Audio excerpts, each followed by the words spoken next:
The series opens with a view of the city of Asgard. The female version of Loki, aka Little Sylvie, is playing inside the kingdom.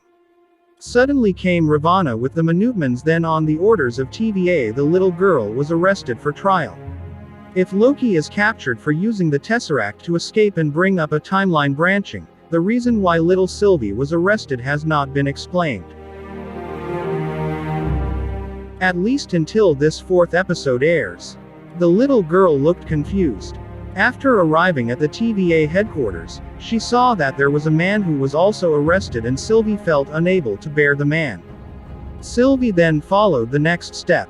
She wears a TVA prisoner uniform and passes through the selection door, the same thing that Loki has already experienced in the previous episode.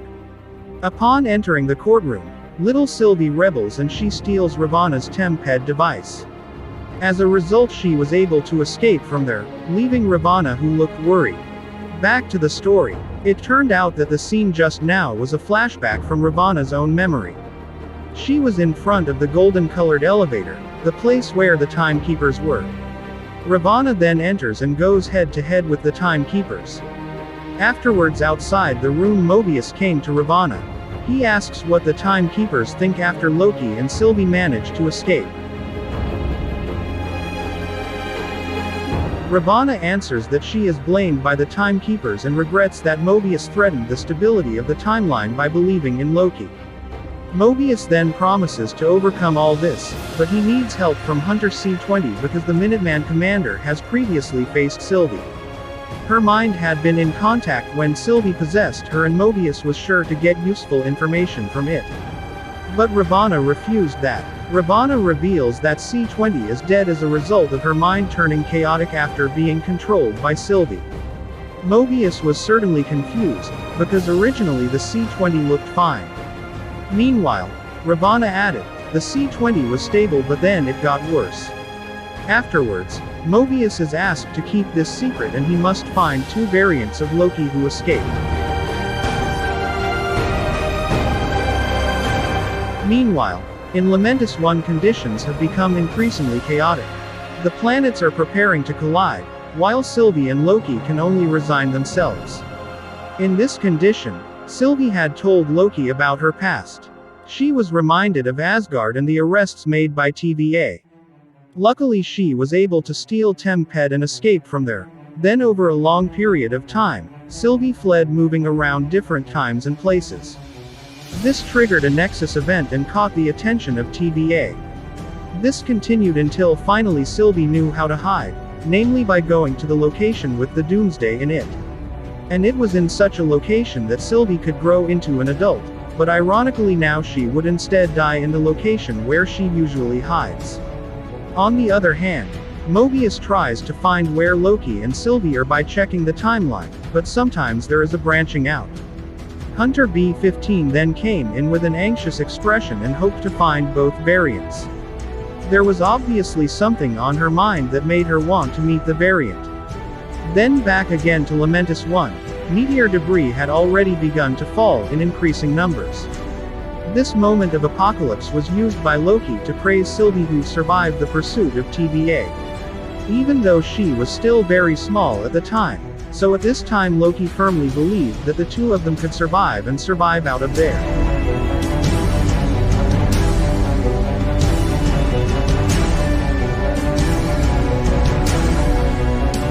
The closeness of them that created the romantic moment turned out to give rise to a branch in the main timeline. The romantic relationship of the two variants made Mobius know where they were. It can be seen that there is a huge meteor hitting in front of them. Created a wave of flames that immediately wiped out both of them near death. The portal then opens and TVA finds Loki and Sylvie in one location. With this, both of them can survive the apocalypse in Lamentis 1.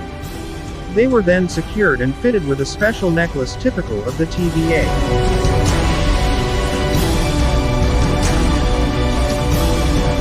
However, Sylvie was taken to a different place, while Loki was taken with Mobius in the interrogation room.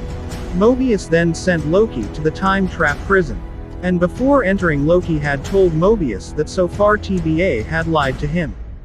Inside the time trap prison, It turns out that Loki met Lady Sif from Asgard. The warrior woman was angry that Loki had already been jailed by cutting her hair while sleeping. As a result, Loki was scolded and beaten to the ground. This scene is constantly repeating, because in this time-trap prison the captives will keep repeating their bad experiences many times until they are deterred. It can be said that this is a time-looping event that occurred in the time-trap prison. Here it's interesting to see Lady Sif once enlivened the first Thor movie in Thor: The Dark World and appeared last time in 2015 in an episode of the Agent of S.H.I.E.L.D. Season 2 series. After that we do not know where it is. Director Joe Russo once said Lady Sif was among those who became dust after the events of Infinity War, so this character is now still alive. In addition to the 4th episode of Loki, she will also reappear in Thor: Love and Thunder, which is now going to hit theaters. He was no ordinary man, as the one and only Thor. Oh, spoke too soon. Am I, sensing feelings? Well, you're right.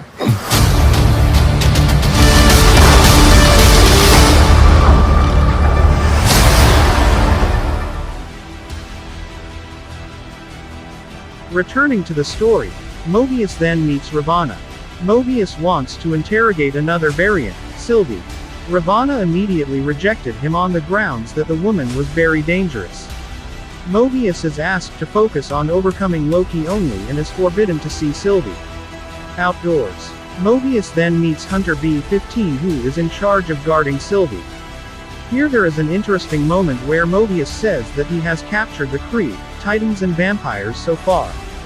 But why is Loki the most annoying? We're bothering that Kree, Titans, vampires. Why is it the 2 orphan demigods are set? From that sentence, it also indicates that in addition to the Kree and Titans, vampires also exist in the MCU. This is the initial stage where vampire will be further clarified later in the solo film, the MCU version of The Blade, starring Mahershala Ali. Well, I'm sure you guys can't wait for this movie, because Blade was last released in 2004. The new version will certainly be more interesting because of its involvement with the Marvel Cinematic Universe. Then we turn to Loki. This time he was already sober of his deeds. He confessed to Lady Sif that he was right to apologize.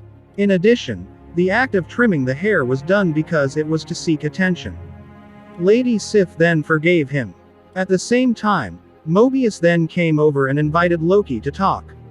Mobius begins to ask what caused the Nexus event to occur in Lamentis 1. Loki himself didn't know because he was only cooperating with Sylvie. Loki looks very surprised when Mobius says that Sylvie will soon be reset by Hunter B-15. Loki's teary eyes proved that he actually liked Sylvie.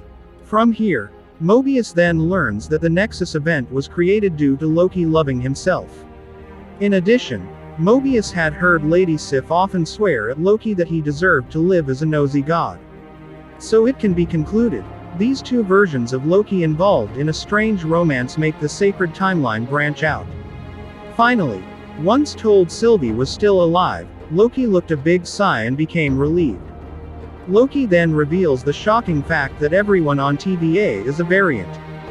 The Timekeepers never created them, but instead kidnapped them from the timeline if there were any irregularities and erased his memory.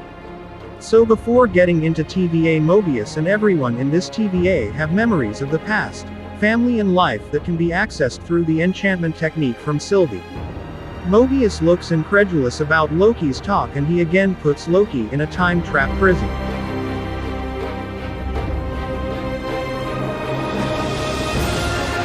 On the other hand, there is a restless Hunter B-15.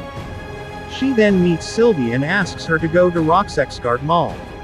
Here Hunter B-15 asks what she saw as Sylvie controlled her thoughts. Sylvie instantly says that it's all old memory pieces from Hunter B-15's own life, not Sylvie inserting new memories. Because the way this enchantment or hypnosis technique works is to take past memories from the victim and not create new memories. The Minuteman leader then asked Sylvie to show more memories of her past. Once he got the vision of the past, Hunter B-15 was seen crying happily under the raindrops. Meanwhile, Mobius is seen in Ravana's room.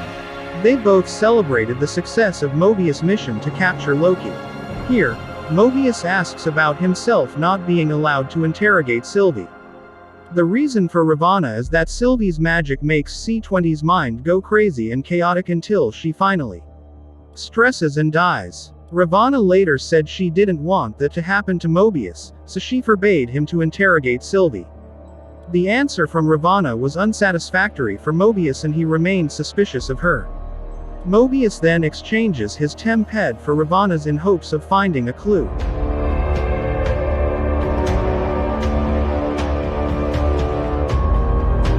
And it's true. Once Mobius secretly opens it, he discovers a secret file from within Ravana's tempad. He looked at the C-20 who was being interrogated and the woman revealed everything she saw from the effects of Sylvie's magic. She claimed to have memories of another life and she was a variant. This interrogation is cut off by Ravana looking nervous, as the secrets of the TVA will soon be exposed. Mobius then meets Loki and he now believes that Loki's words are true. Mobius then teams up with Loki to save Sylvie. It seemed that he was curious and wanted to see the memories of his past with the help of Sylvie's power. But as soon as they got out of prison time, Ravana had already greeted both of them. Ravana knew that Mobius took her tempad. Mobius then said the thing he really wanted, where he wanted to know his previous life. But not wanting the lie to be revealed, Ravana orders her army to destroy Mobius. Loki couldn't help but fall silent watching Mobius vanish. Next, Loki and Sylvie were taken in towards the golden elevator. They will be faced with the timekeepers. In the elevator, Sylvie asks exactly what was wrong with her until she was kidnapped by Ravana. Ravana herself replied, it wasn't important and she had forgotten the reason why she caught Sylvie. This certainly looks strange because due to Ravana's actions, Sylvie had to suffer and lose her life. Finally they came to a special room for the first time. Now we are shown the figure of timekeepers. Loki and Sylvie turned out to be executed soon with the timekeepers' direct command. But then came Hunter B-15 who helped remove the necklace around their necks. Eventually Loki and Sylvie were free and started fighting the guards who were there with ease. Both of them can defeat the guards, while Sylvie then goes one by one against Ravana whom she can easily defeat. That being said, they then talk to the timekeepers and the creature says that Sylvie is the child of the timekeepers. But an angry Sylvie instantly slashed the head of one of the top timekeepers. And how surprising, it turns out that timekeepers it is an android robot, not a biological creature. This raises the question of who exactly created this TVA. Loki then wants to confess his feelings to Sylvie. It wasn't until he said suddenly that Loki was wiped out after Ravana reset him. Sylvie then counterattacked and she demanded Ravana to explain everything. The series is then finished, but there is an after-credits scene that you should not miss. It can be seen that Loki is still safe after being reset. He is greeted with 4 other Loki variants that are mysterious and will save him.